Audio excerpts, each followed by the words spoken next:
الحمدللہ رب العالمین والصلاة والسلام علی خاتم النبیین وعلی آلہ وصحبہ اجمعین، اما بعد۔ ہمدرد ہیلتھ ٹپس کی جانب سے آج ہم حکیم لقمان رحمۃ اللہ تعالی علیہ ان کی زندگی کے بارے میں کچھ بات کرنا چاہیں گے۔ دوستو، آپ نے اور ہم نے کئی دفعہ بچپن سے سن رکھا ہے کہ اس بیماری کا علاج تو حکیم لقمان کے پاس بھی نہیں ہے۔ یہ حکیم لقمان کون تھے؟ حکیم لقمان رحمۃ اللہ علیہ کا نام تو بچپن سے ہی سنتے چلے آ رہے ہیں، کیونکہ اللہ تعالیٰ نے ان کا نام قرآن کریم میں بیان فرمایا ہے اور ان کے نام کی ایک صورت نازل فرمائی ہے، سورہ لقمان، جس کی قیامت تک تلاوت ہوتی رہے گی انشاءاللہ۔ لیکن بہت کم لوگ اس بات سے واقف ہیں کہ حضرت حکیم لقمان کون تھے۔ اللہ تعالیٰ نے ان کے نسب، خاندان اور زمانے کے بارے میں تو اپنے کلام میں کوئی ذکر نہیں کیا، لیکن ان کے حکیمانہ اقوال کا ذکر فرمایا ہے۔ انہوں نے اپنے بچوں کو نصیحتیں کی جو ہمارے لیے قابل ذکر ہیں، اور قرآن مجید نے ہمارے لیے ان کو درج فرمایا ہے۔ زمانہ قدیم میں اس بات کی گواہی دیتی ہے کہ اس نام کا ایک شخص سرزمین عرب پر موجود تھا، البتہ ان کی شخصیت اور نسب کے بارے میں اختلاف پایا جاتا ہے۔ ایک مشہور روایت کے مطابق وہ حضرت ایوب علیہ السلام کے بھانجے یا خالہ زاد بھائی، جبکہ دوسری روایت سے حضرت داؤد علیہ السلام کے ہم اثر ہونا معلوم ہوتا ہے۔ اکثر مورخین کی رائے ہے کہ حکیم لقمان رحمۃ اللہ تعالی علیہ افریقی نسل تھے اور عرب میں ان کی آمد بحیثیت غلام ہوئی تھی۔ جمہور علماء کرام کا اتفاق ہے اس بات پر کہ حکیم لقمان نبی نہیں تھے اور نہ ان پر وحی نازل ہوئی، کیونکہ قرآن و حدیث میں کسی بھی جگہ کوئی ایسا اشارہ موجود نہیں جو حکیم لقمان کے نبی یا رسول ہونے پر دلالت کرتا ہو۔ غرض کہ اللہ تعالیٰ نے حکیم لقمان کو نبوت عطا نہیں کی، مگر حکمت اور دانائی سے وافر حصہ عطا فرمایا۔ روایت میں آتا ہے کہ آپ صورت و شکل کے اعتبار سے اتنے زیادہ خوبصورت نہیں تھے، جبکہ مشہور تابعی حضرت سعید بن مسیب رضی اللہ تعالی عنہ نے ایک حبشی سے کہا تھا کہ تو اس بات سے دلگیر نہ ہو کہ تو کالا حبشی ہے، اس لیے کہ حبشیوں میں 3 آدمی دنیا کے بہترین انسان ہوئے ہیں، حضرت بلال حبشی رضی اللہ تعالیٰ عنہ، حضور نبی کریم صلی اللہ علیہ وسلم کے آزاد کردہ غلام اور عاشق رسول، حضرت عمر فاروق رضی اللہ تعالیٰ عنہ کا غلام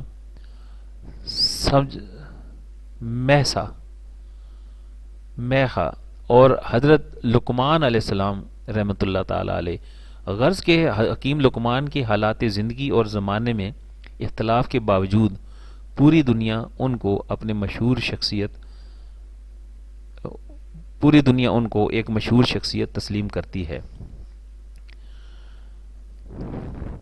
زمانہ جاہلیت کے متعدد شعراء نے بھی ان کا تذکرہ اپنے کلاموں میں ہمیشہ کیا ہے۔ اللہ تعالیٰ نے سورہ لقمان میں حضرت لقمان علیہ السلام یا رحمۃ اللہ تعالیٰ علیہ کی ان قیمتی نصیحتوں کا ذکر فرمایا ہے جو انہوں نے اپنے بیٹے کو مخاطب کر کے فرمائی تھیں۔ یہ حکیمانہ اقوال اللہ تعالیٰ نے اس لیے قرآن مجید میں نقل کی ہیں تاکہ قیامت تک آنے والے انسان ان سے فائدہ اٹھا کر اپنی زندگی کو خوب سے خوب تر بنا سکیں اور ایک اچھا معاشرہ وجود میں آ سکے۔ حضرت لقمان رحمۃ اللہ تعالیٰ علیہ نے پہلی نصیحت جو بیان فرمائی ہے اپنے بیٹے کو، وہ شرک سے دوری کے لیے فرمائی ہے۔ سب سے پہلی حکمت عقائد کی درستگی کے متعلق ہے۔ یا بنی لا تشرک باللہ ان الشرک لظلم عظیم، اے میرے پیارے بیٹے، اللہ کے ساتھ شرک نہ کرنا، یقیناً شرک بہت بڑا ظلم ہے۔ یعنی اللہ تعالیٰ ہی پوری کائنات کا خالق و مالک اور رازق ہے، اور اس کے ساتھ کسی غیر اللہ کو شریک عبادت نہ کرنا۔ اس دنیا میں اس سے بڑا اور کوئی ظلم نہیں ہو سکتا کہ اللہ تعالیٰ کی کسی مخلوق کو اللہ تعالیٰ کے برابر ٹھہرایا جائے۔ یہی وہ پیغام ہے جس کی دعوت تمام انبیاء علیہ السلام اور انبیاء اور رسل نے دی کہ معبود حقیقی صرف اور صرف اللہ تعالیٰ ہے، وہی پیدا کرنے والا ہے، وہی رزق دینے والا ہے، اور پوری دنیا کے نظام کو تنہا وہی چلانے والا ہے، اس کا کوئی شریک نہیں۔ ہم سب اس کے بندے ہیں اور ہمیں صرف اس کی عبادت کرنی ہے، وہی مشکل کشا، حاجت روا اور ضرورتوں کو پورا کرنے والا ہے۔ حضرت لقمان علیہ السلام نے حضرت لقمان رحمۃ اللہ تعالی علیہ نے جو دوسری نصیحت فرمائی اس میں اللہ تعالیٰ کا علم ہر چیز کو پر محیط ہے، اپنے بیٹے کو یہ دی تھی کہ اس کا یقین رکھا جائے کہ آسمان و زمین اور اس کے اندر جو کچھ ہے اس کے ایک ایک ذرے سے اللہ تعالیٰ اچھی طرح واقف ہیں، کوئی چیز بھی اللہ تعالیٰ کے لیے نہ مخفی ہے اور نہ غائب ہے، اس پر اس کی قدرت کاملہ ظاہر ہوتی ہے۔ کوئی چیز کتنی بھی چھوٹی سے چھوٹی ہو یا بڑی سے بڑی، عام نظروں سے دیکھی بھی نہ جا سکتی ہو، اسی طرح کوئی چیز کتنی ہی دور دراز ہو، اس کو کوئی چیز کتنے ہی اندھیروں اور پردوں میں ہو، اللہ تعالیٰ کے علم و نظر سے چھپ نہیں سکتی۔ تو آپ نے فرمایا قرآن پاک میں اللہ رب کریم نے جو بیان فرمایا، یا بنیا انا ان تکو مسقال حبۃ من خردل فتکن فی صخرۃ و فی السماوات او فی الارض یات بہ اللہ۔ غرض کہ ہم دنیا کے کسی بھی میدان میں ہوں، تجارت کر رہے ہوں، درس و تدریس کی خدمات سر انجام دے رہے ہوں،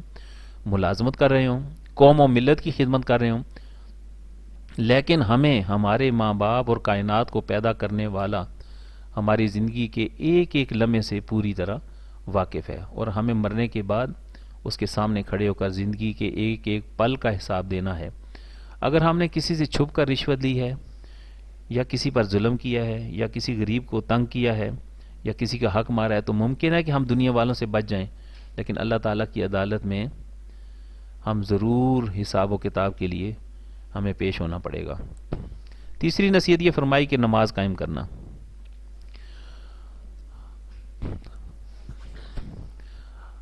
حکیم لقمان رحمۃ اللہ تعالیٰ نے اپنے بیٹے کو نصیحت کرتے ہوئے یہ بھی فرمایا تھا کہ یا بنیا اقیم الصلاۃ، بیٹا نماز قائم کرو۔ نماز ایمان کے بعد اسلام کا اہم ترین رکن ہے۔ نماز خود اہم ہونے کے ساتھ وہ دوسرے اعمال کی درستی کا ذریعہ بھی ہے، جیسا کہ ارشاد باری تعالیٰ ہے وَأَقِیمِ الصَّلَاةَ إِنَّ الصَّلَاةَ تَنْہَىٰ عَنِ الْفَحْشَاءِ وَالْمُنکَرِ۔ جو کتاب اللہ تعالیٰ پر وحی کی گئی ہے اسے پڑھیے اور نماز قائم کیجیے، یقیناً نماز بے حیائی اور برائی سے روکتی ہے۔ نماز میں اللہ تعالیٰ نے یہ خاصیت و تاثیر رکھی ہے کہ وہ نمازی کو گناہوں اور برائیوں سے روکتی ہے، مگر ضروری ہے کہ اس پر پابندی سے عمل کیا جائے۔ نماز کو ان کی شرائط و آداب کے ساتھ پڑھا جائے جو نماز کی قبولیت کے لیے ضروری ہے، جیسا کہ حدیث میں ہے کہ ایک شخص نبی کریم علیہ الصلوۃ والسلام کی خدمت میں آیا اور کہا کہ فلاں شخص راتوں کو نماز پڑھتا ہے مگر دن میں چوری کرتا ہے، تو نبی کریم علیہ الصلوۃ والسلام نے فرمایا کہ اس کی نماز عنقریب اس کو اس برے کام سے روک دے گی، لہٰذا ہمیں نمازوں کا اہتمام کرنا چاہیے۔ حکیم لقمان رحمۃ اللہ تعالیٰ نے چوتھی نصیحت اپنے بیٹے کو یہ فرمائی کہ اصلاح معاشرہ کے لیے کوشش کرتے رہنا۔ قرآن پاک میں اللہ رب کریم نے فرمایا وَأْمُرْ بِالْمَعْرُوفِ وَانْہَا عَنِ الْمُنکَر، یعنی اپنی ذات سے اللہ اور اس کے رسول کی اطاعت کے ساتھ معاشرے کی اصلاح کی کوشش کرتے رہنا، یعنی اس بات کی فکر کرنا کہ سارے انسان اللہ کو مان کر، اللہ کی مان کر زندگی گزارنے والے بن جائیں۔ امر بالمعروف و نہی عن المنکر، اچھائیوں کا حکم کرنا اور برائیوں سے روکنا کی ذمہ داری کو اللہ تعالیٰ نے قرآن مجید میں بار بار بیان کیا ہے۔ سورہ توبہ کی آیت نمبر 71 میں اللہ تعالیٰ نے بیان فرمایا کہ ایمان والے مرد اور ایمان والی عورتیں ایک دوسرے کے معاون و مددگار ہیں۔ ان کے 4 اوصاف ہیں، یہ نمبر 1 اچھائیوں کا حکم کرتے ہیں، نمبر 2 برائیوں سے یہ روکتے ہیں، نمبر 3 نماز قائم کرتے ہیں، نمبر 4 اور یہ اپنے مالوں پہ زکوٰۃ بھی ادا کرتے ہیں۔ اللہ تعالیٰ اور اس کے رسول کریم علیہ الصلوۃ والسلام کی اطاعت کرتے ہیں، یعنی جس طرح ہر مومن پر اللہ اور اس کے رسول کی اطاعت کرنا، نماز قائم کرنا، زکوٰۃ ادا کرنا ضروری ہے، اسی طرح اچھائیوں کا حکم کرنا اور برائیوں سے روکنا ہر ایمان والے کے لیے ضروری ہے، اگرچہ ہر شخص استطاعت کے مطابق ہی امر بالمعروف و نہی عن المنکر کا مکلف ہے۔ 5ویں نصیحت حضرت لقمان رحمۃ اللہ تعالیٰ نے اپنے بیٹوں کو یہ فرمائی کہ جیسے بھی حالات ہوں ان پر صبر کرنا۔ اپنے ساتھ دوسروں کی اصلاح کی کوشش کرنا ایسا عمل ہے کہ اس کی پابندی میں خاصی مشقت اور تکلیف برداشت کرنی پڑتی ہے۔ اس پر ثابت قدم رہنا آسان نہیں ہے، خصوصاً امر بالمعروف و نہی عن المنکر کی خدمت کا صلہ دنیا میں عموماً عداوتوں اور مخالفتوں سے ملتا ہے۔ اس لیے حکیم لقمان نے اس کے ساتھ یہ وصیت بھی فرمائی، وَاصْبِرْ عَلَىٰ مَا أَصَابَكَ إِنَّ ذَلِكَ مِنْ عَزْمِ الْأُمُورِ، یعنی دین پر چلنے اور اس کو دوسروں تک پہنچانے میں جو مشکلات سامنے آئیں ان پر صبر کرنا، جیسا کہ سورہ عصر میں اللہ تعالیٰ نے زمانے کی قسم کھا کر ارشاد فرمایا ہے کہ تمام انسان خسارے اور نقصان میں ہیں مگر وہ لوگ جو اپنے اندر 4 صفات پیدا کر لیں۔ نمبر 1 ایمان لائیں، نمبر 2 نیک اعمال کریں، نمبر 3 محض اپنی انفرادی اصلاح اور فلاح پر قناعت نہ کریں بلکہ امت کی کہ تمام افراد کی بھی کامیابی کی فکر کریں، اور دین پر چلنے اور اس کو دوسروں تک پہنچانے میں جو مشکلات آئیں ان پر صبر کریں۔ حکیم لقمان رحمۃ اللہ تعالی علیہ کی چند دیگر نصیحتیں جو آداب معاشرے سے متعلق ہیں، انہوں نے اپنے بیٹے کو نصیحت کرتے ہوئے فرمایا تھا کہ اے میرے پیارے بیٹے، لوگوں کے سامنے تکبر سے اپنے گال مت پھلانا، یعنی لوگوں سے ملاقات اور ان سے گفتگو کے وقت ان سے منہ پھیر کر گفتگو نہ کرو، جو ان سے اعراض کرنے اور تکبر کرنے کی علامت اور اخلاق شریفانہ کے خلاف ہے۔ اللہ تعالیٰ نے اپنے نبی کے متعلق قرآن کریم میں سورہ قلم میں ارشاد فرمایا کہ اِنَّكَ لَعَلَىٰ خُلْقٍ عَظِيمٍ، اور یقیناً تم اخلاق کے اعلیٰ درجے پر فائز ہو۔ حضرت ام المومنین عائشہ صدیقہ رضی اللہ تعالیٰ عنہا سے جب آپ صلی اللہ علیہ وسلم کے اخلاق کے متعلق سوال کیا گیا تو ام المومنین رضی اللہ تعالیٰ عنہا نے فرمایا کہ آپ صلی اللہ علیہ وسلم کا اخلاق قرآنی تعلیمات کے عین مطابق تھا۔ اس حدیث کو صحیح بخاری اور مسلم نے نقل فرمایا ہے۔ حضور نبی کریم صلی اللہ علیہ وسلم نے ارشاد فرمایا، مجھے بہترین اخلاق کی تکمیل کے لیے دنیا میں بھیجا گیا۔ غرض کے حکیم لقمان رحمۃ اللہ تعالیٰ علیہ کی اپنے بیٹے کو نصیحت کہ اللہ تعالیٰ نے قرآن مجید میں ذکر کر کے پوری انسانیت کو یہ پیغام دیا کہ ہمیں تمام انسانوں کے ساتھ اچھے اخلاق پیش کرنے چاہیے۔ نیز رسول کریم صلی اللہ علیہ وآلہ وسلم نے ارشاد فرمایا، جو بندہ درگزر کرتا ہے اللہ تعالیٰ اس کی عزت بڑھاتا ہے، اور جو بندہ اللہ کے لیے عاجزی اختیار کرتا ہے اللہ تعالیٰ اس کا درجہ بلند کرتا ہے۔ حکیم لقمان رحمۃ اللہ علیہ اپنے بیٹے کو نصیحت کرتے ہوئے فرماتے ہیں، وَلَا تَمْشِ فِي الْأَرْضِ مَرْحًا، زمین پر اتراتے ہوئے مت چلنا، یعنی زمین کو اللہ تعالیٰ نے سارے عناصر سے پست افتادہ بنایا ہے، تم اسی سے پیدا ہوئے، اسی پر چلتے پھرتے ہو، اپنی حقیقت کو پہچانو، اترا کرنا چلو، جو متکبرین کا طریقہ ہے۔ اس کے بعد اللہ تعالیٰ نے فرمایا کہ ان اللہ لا یحب کل مختال فخور، یعنی جانو اللہ کسی اترانے والے شیخی باز کو پسند نہیں کرتا۔ حضور نبی کریم صلی اللہ علیہ وآلہ وسلم نے ارشاد فرمایا، جس شخص کے دل میں ذرا برابر بھی تکبر ہوگا وہ جنت میں نہیں جائے گا۔ ایک شخص نے عرض کیا، یا رسول اللہ صلی اللہ علیہ وآلہ وسلم، آدمی چاہتا ہے کہ اس کا لباس اچھا ہو، اس کا جوتا عمدہ ہو۔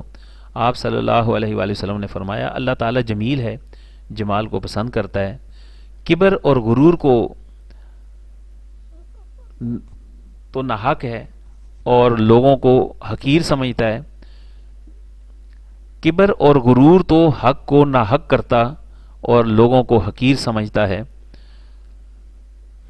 یعنی اپنی وسعت کے مطابق اچھا لباس پہنا کر کبر اور غرور نہیں بلکہ لوگوں کو حقیر سمجھنا تکبر اور غرور ہے۔ حکیم لقمان اپنے بیٹے کو نصیحت کرتے ہوئے فرماتے ہیں، وقصد فی مشیق، اور اپنی چال میں میانہ روی اختیار کرو، یعنی انسان کو درمیانی رفتار سے چلنا چاہیے۔ رفتار نہ اتنی تیز ہو کہ بھاگنے کے قریب پہنچ جائے اور نہ اتنی آہستہ کہ سستی میں داخل ہو جائے، یہاں تک کہ اگر کوئی شخص جماعت کی نماز کو حاصل کرنے کے لیے جا رہا ہو تو اس کو بھی حضور اکرم صلی اللہ علیہ وآلہ وسلم نے بھاگنے سے منع فرما کر اطمینان اور سکون کے ساتھ چلنے کی تاکید فرمائی ہے۔ حکیم لقمان کی اپنے بیٹے کو ایک اور اہم نصیحت، وَغْضُضْ مِنْ صَوْتِكَ، اپنی آواز کو آہستہ رکھو۔ آہستہ آواز رکھنے سے مراد یہ نہیں کہ انسان اتنا آہستہ بولے کہ سننے والوں کو دقت پیش آئے، بلکہ مراد یہ ہے کہ جن کو سنانا مقصود ہے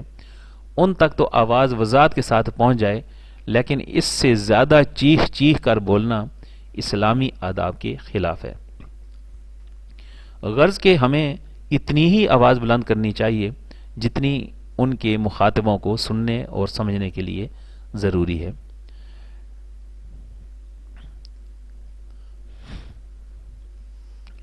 آخر میں آداب معاشرت سے متعلق 4 نصیحتیں ذکر کی گئی ہیں۔ اول لوگوں سے گفتگو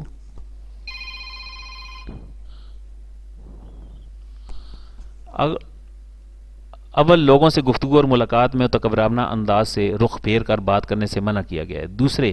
زمین پر اکڑ کر چلنے سے منع کیا گیا۔ تیسرے، درمیانی رفتار سے چلنے کی ہدایت دی گئی ہے۔ اور چوتھے، بہت زور سے شور مچانے کو بولنے سے منع کیا گیا۔ ان تمام ہی نصیحتوں کا خلاصہ یہ ہے کہ ہر وقت ہم دوسروں کا خیال رکھیں۔ کسی شخص کو بھی، خواہ وہ مسلمان ہو یا کافر، ہم اس کو جانتے ہوں یا نہ جانتے ہوں، لیکن ہماری طرف سے کوئی تکلیف کسی بھی بشر کو نہیں پہنچنی چاہیے، مگر ہم ان امور میں کوتاہی سے کام لیتے ہیں، حالانکہ ان امور کا تعلق حقوق العباد سے ہے،